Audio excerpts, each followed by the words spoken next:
Iniciamos aqui a parte 3 da aula Diagrama de Classes. Nesta parte 3 nós trataremos os relacionamentos entre classes, agregação, composição e associação. Então, começando com os relacionamentos agregação e composição. A imagem do exemplo, que tem duas classes, a classe tabuleiro e a classe posição, há um relacionamento de composição entre elas. O símbolo do relacionamento de agregação é muitíssimo parecido. A diferença é que na composição, como aparece na imagem, o retângulo aparece todo preenchido, todo preto no caso. E na agregação o losango tem apenas o contorno, o miolo é branco, né? Dependendo das cores que eu esteja usando, mas o miolo não é preenchido.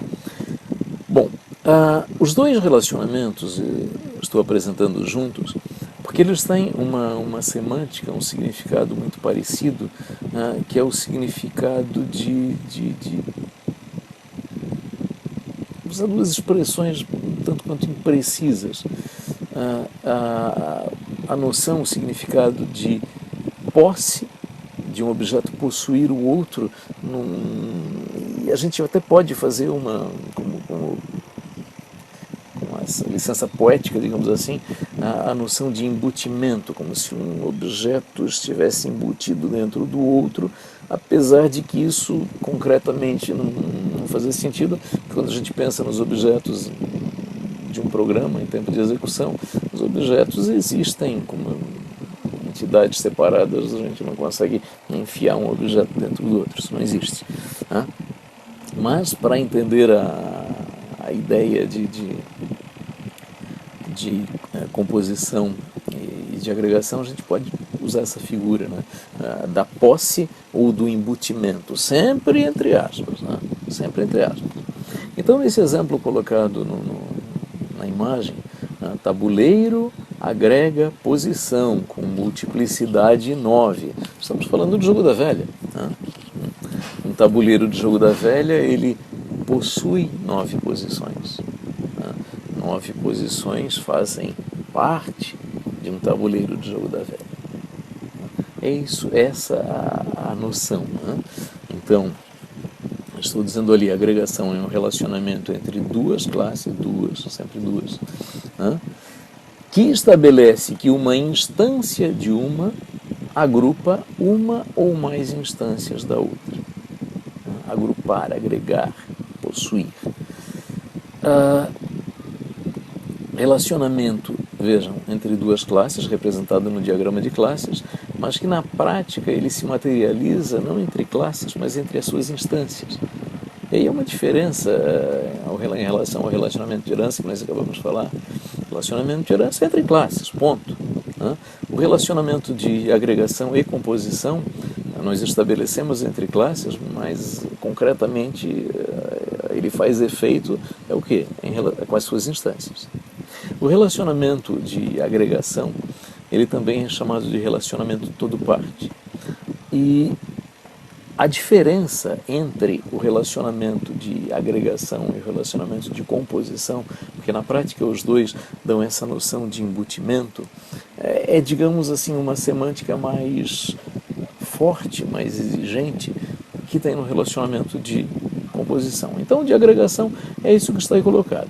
Relacionamentos entre duas classes estabelece que uma agrupa instâncias, a instância de uma agrupa instâncias da outra. Ou o relacionamento de composição, chamado também na literatura de agregação forte. Existe a noção de agregação fraca, que seria a nossa ideia de agregação forte, que seria a ideia da composição. Então, a composição seria uma agregação semanticamente forte. Então, é um vínculo mais forte que o vínculo de agregação.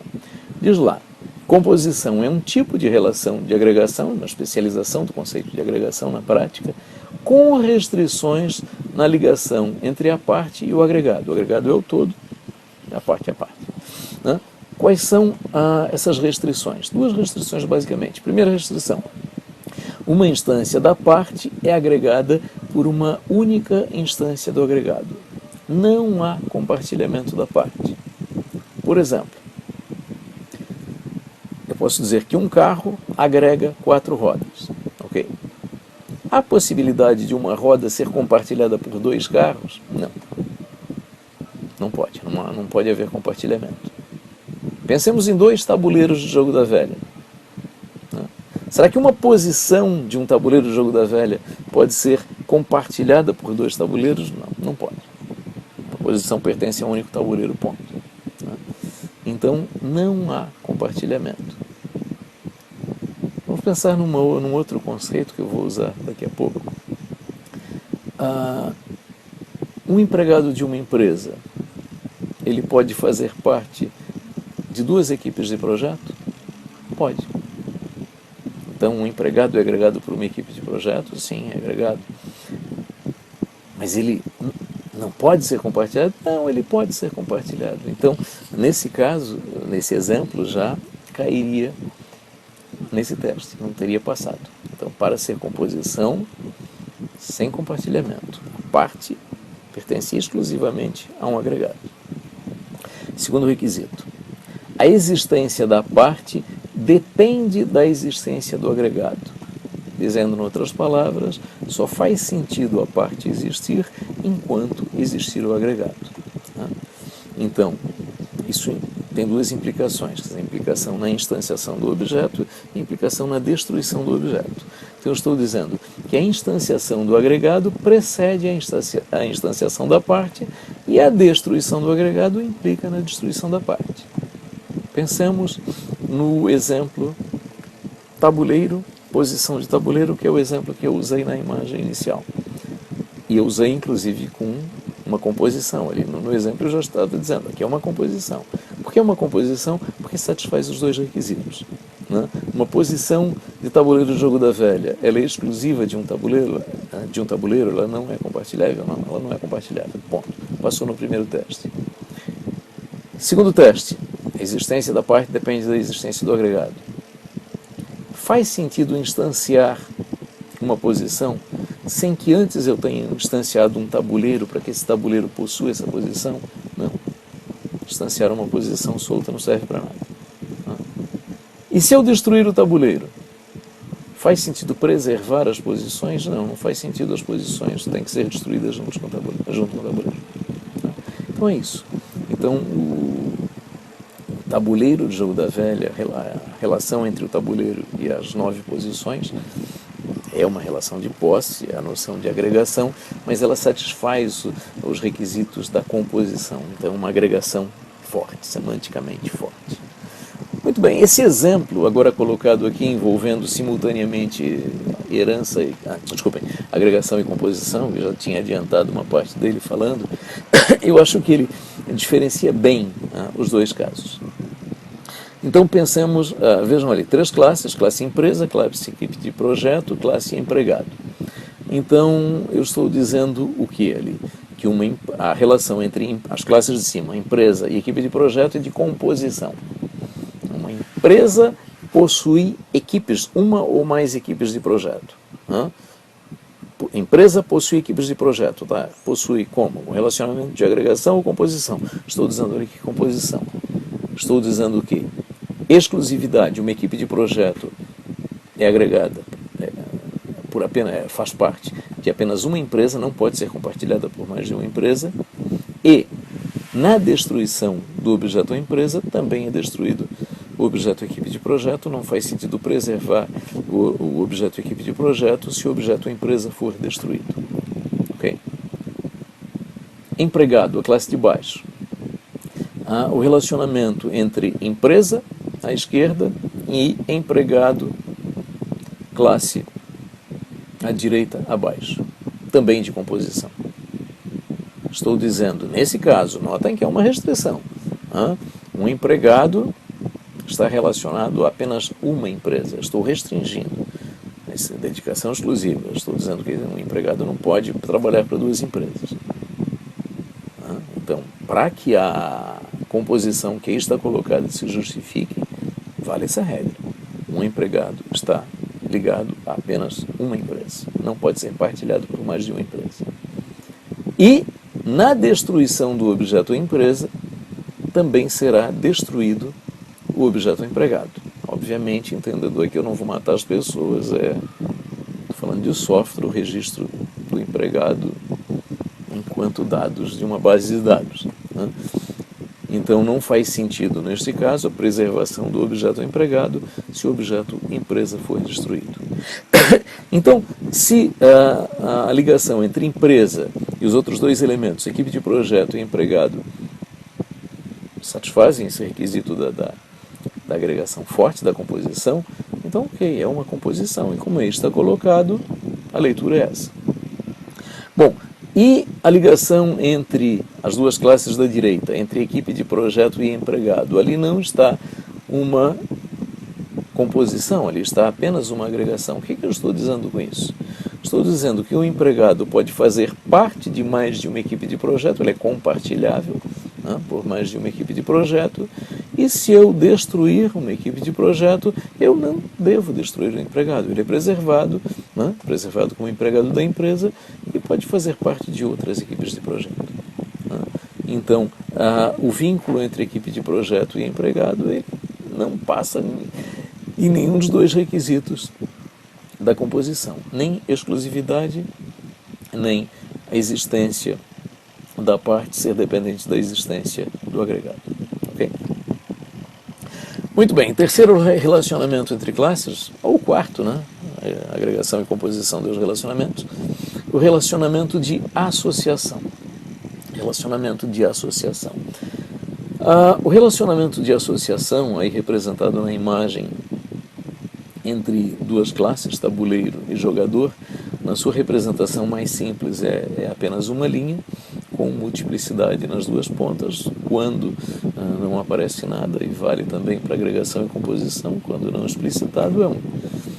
Nesse caso, eu estou dizendo que uma associação entre tabuleiro e jogador, eu estou dizendo que um tabuleiro está associado a 2 jogadores e um jogador está associado a exatamente um tabuleiro. Eu leio a multiplicidade do outro lado. Né? Obviamente eu estou falando do jogo da velha, um tabuleiro, 2 jogadores. Bom, qual é a semântica do relacionamento de associação? Do relacionamento de herança e especialização. Um conceito, superclasse especializada pela subclasse. Na agregação e na composição, a ideia de todo parte. A parte faz parte do todo, a parte é possuída pelo todo. E da associação. A associação, na verdade, é a ideia de, olha, a interpretação há uma espécie de ligação entre essas duas classes que aparecem aí na imagem. Qual exatamente é a semântica disso? Há uma grande gama de possibilidades. Então, o relacionamento de associação, semanticamente falando, é aquele que tem a semântica mais imprecisa. E a gente pode pensar assim, olha, eu reconheço o vínculo entre duas classes, mas não é herança, não é agregação, não é composição, por eliminação é associação. Então, não é herança, não é agregação, não é composição, por eliminação é associação. Então, semanticamente falando, a associação se presta a significar muitas coisas diferentes. Então, associação, apresentando mais formalmente. Quando há o reconhecimento de um relacionamento entre classes, que não pode ser caracterizado como herança, nem como agregação ou composição. Como eu havia dito. A associação ela pode ser unidirecional ou bidirecional, que não é o caso dos relacionamentos anteriores. Unidirecional ou bidirecional, deixa eu dar um exemplo. Uma associação entre classes pode significar que uma classe aponta a outra classe. Então pode ser que a da esquerda aponte a da direita aponte a da esquerda, ambas se apontem, unidirecional ou bidirecional. Se presta a isso. E, seguindo ali, pode envolver mais de duas classes. E digo ali, a associação entre duas classes é chamada associação binária. Bom, daqui por diante eu não vou tratar a noção de associações n-áreas, eu vou tratar daqui por diante apenas associações binárias, aquela observação que eu falei lá no início, associações lineares, pode ir lá dar uma olhada no livro, mas é porque é algo que conceitualmente eu acho que é um conceito que eu não gosto de usar na prática de modelagem.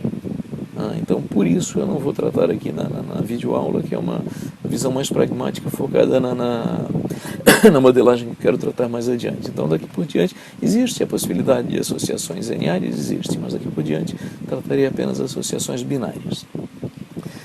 Muito bem, então, o que nós apresentamos de associação até agora é o que? Olha, um relacionamento entre classes, e pensando apenas na binária entre duas classes, que pode ter significados diversos, semânticas diversas. Então, é um relacionamento semanticamente impreciso. Porque ele é um relacionamento semanticamente impreciso, nós podemos recorrer a elementos sintáticos previstos no diagrama de classes para tornar mais precisa, para tornar mais clara a semântica, o significado da associação que eu estou estabelecendo entre duas classes. E vamos ver isso em duas possibilidades de elementos sintáticos que eu posso inserir, que é o rótulo e os papéis, neste relacionamento. Vejam, eu tenho uma classe, eu tenho uma associação envolvendo essa classe com ela mesma. Uma associação entre empregado e empregado, multiplicidade 1n de um lado, multiplicidade 1 do outro. Como é que eu leio isso? Um empregado pode estar associado a um ou mais empregados, e do outro lado, um empregado está associado a exatamente um empregado. O que significa isso? Muito impreciso. Então vamos usar rótulo e papéis para dizer isso com mais precisão. Muito bem, o mesmo exemplo, porém agora com o rótulo hierarquia. O que o rótulo diz? Ele tenta me dar um significado mais preciso da associação entre classes. Então, esta associação entre empregados, empregado de um lado e empregado do outro, é uma associação de hierarquia. Há uma hierarquia entre empregados. Ok, isso parece ficar um pouco mais claro. Mas além do rótulo hierarquia, eu posso associar papéis às pontas da associação. E eu associei ele dois papéis. Num lado, o papel de subordinado, no outro lado, o papel de chefe. Significa o quê? Que em um lado da associação, o empregado assume o papel de subordinado, no outro lado da associação, o empregado assume o papel de chefe.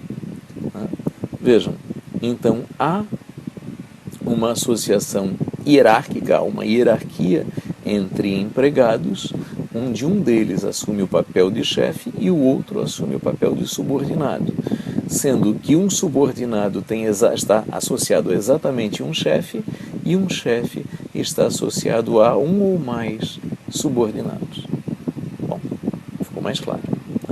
Então, se eu quiser tornar mais claro o meu relacionamento de herança, posso recorrer a esse recurso, rótulo e papéis. Um outro recurso, indicação de ordem de leitura. A indicação de ordem de leitura, ele complementa o rótulo que nós vimos antes. Então, aqui duas classes, a classe empregado e a classe empresa. Na associação já existe um rótulo, o rótulo trabalha para, mas como é que a gente interpreta esse rótulo? Empregado trabalha para a empresa ou é a empresa que trabalha para o empregado? Então, a indicação de ordem de leitura é aquele triângulo preto que aparece lá, e está apontando para a classe empresa. Ele está me dizendo o quê? Que a ordem de leitura correta desta associação é empregado trabalha para empresa e não o oposto. Ok? Muito bem. Associação com navegabilidade explícita. A ideia de navegabilidade explícita, de navegabilidade, é a ideia de quem aponta quem. Eu usei essa figura antes, pensando em duas classes. Por exemplo, aí do exemplo, a classe tabuleiro e a classe jogador. Associação entre tabuleiro e jogador, que foi, aliás, ali o meu primeiro exemplo. Né? Associação entre tabuleiro e jogador, da velha, só que eu estou tornando a coisa um pouquinho mais precisa. Com a semântica aberta da associação, a gente pode pensar o quê? Olha, existe, não olhando essa imagem, mas pensando na primeira, existe uma ligação entre tabuleiro e jogador que pode implicar em quê? Em referência, uma referenciar a outra, mais ainda pode indicar um vínculo dinâmico, um vínculo em tempo de execução, quer dizer que uma invoca métodos da outra em tempo de execução. Né? Bom, apenas a linha entre duas classes, a gente não sabe exatamente o que existe. Né? Com a navegabilidade explícita, que é colocada aí, os símbolos de navegabilidade explícita são seta e x, né? Nós estamos dizendo o seguinte: tabuleiro aponta jogador com aquela seta na ponta. Nós estamos dizendo que tabuleiro aponta jogador. Então, eu vou encontrar em algum lugar da classe tabuleiro uma referência explícita à classe jogador. Atributo, parâmetro, variável temporária de método. Em algum lugar eu vou encontrar na classe tabuleiro uma referência explícita à classe jogador. Tabuleiro, a seta da imagem me diz que tabuleiro aponta jogador. E o X, no lado esquerdo, me diz o quê? Que jogador não aponta tabuleiro. Em nenhum ponto da classe jogador, em nenhum lugar da classe jogador, eu vou encontrar uma referência à classe tabuleiro. Aquele X me indica isso. Então, se eu não coloco essa navegabilidade explícita, eu não estou sendo explícito em relação a quem aponta quem. Ok? A quem aponta quem. Na UML, nós não temos prevista a noção de associação dinâmica, que é a ideia de tempo de execução, de quem invoca método de quem, mas apenas a noção estrutural estática, né, de quem aponta quem, e que eu posso explicitar ou não, como nesse caso aí. Encerramos aqui a parte 3. Na parte 4, veremos relacionamentos entre classes e outros, relacionamentos que podem envolver não apenas classes, e conceitos finais.